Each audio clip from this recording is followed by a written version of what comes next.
Азийн улс төрийн намуудын олон улсын баг хурал нь Аз намхан 7 улсуудын улс төрийн намуудын хоорондын харилцаа ойлголцол, идгэлцлийг бэхжүүлэх, бүс нутгийн хамтын ажиллагааг хөгжүүлэх үндсэн зорилго бүхий яриа хэлэлцээний механизм юм.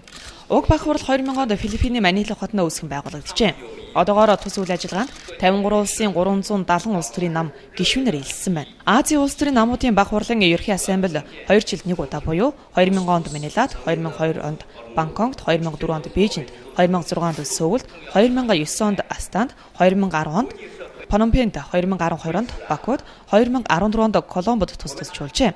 Харин баг хурал нь ерхий ассамблеийн завсар хооронд хуралддаг юм байна. Энэ удаагийн баг хуралд Аз намхан 30 гаруй орны улс төрийн намын төлөөлөгчид оролцож байна. Тодорхойлбол Киприйн ерөнхийлөгч, Камбожийн ерөнхий сайд бөгөөд ардын намын дарга, 4 улсын спикер байгаагийн нэг нь Монгол улсын их хурлын дарга бөгөөд ардчилсан намын дарга инх болд юм. Тэрээр Азийн улс төрийн намуудын торгоны зам сэдвүүдэд баг хурлын нээлтэнд үг хэлэхдээ Бээжин хотод зохион байгуулж байгаа энэ удаагийн Азийн улс төрийн намуудын торгоны зам сэдвүүдэд баг хурал бүс нутгийн улсуудын улс төрийн намууд уг санаачлагын талаар хамтдаа хэлэлцэж нэгдсэн ойлголтод хүрэх улмаар өөрийн улсын хөгжил цэцэглэлтэд уялдуулах бодлого хөтөлбөр боловсруулах боломжийг олгож байна гэдгийг тэмдэглэсэн юм а.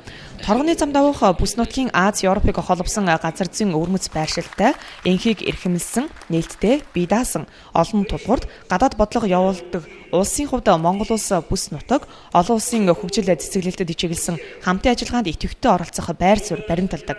Хятадын засгийн газрын дэвшүүлсэн торгоны замын эдийн засгийн бүс санаачлагыг Монголын тал анхааралтай хүлэавч Хятадын талтай харилцсан ашигтай хамтын ажиллагааны бүхий л чиглэл үйл ажиллагааны хүрээнд хамтран ажиллаж байгааг тэрээр тэмдэглэсэн юм а.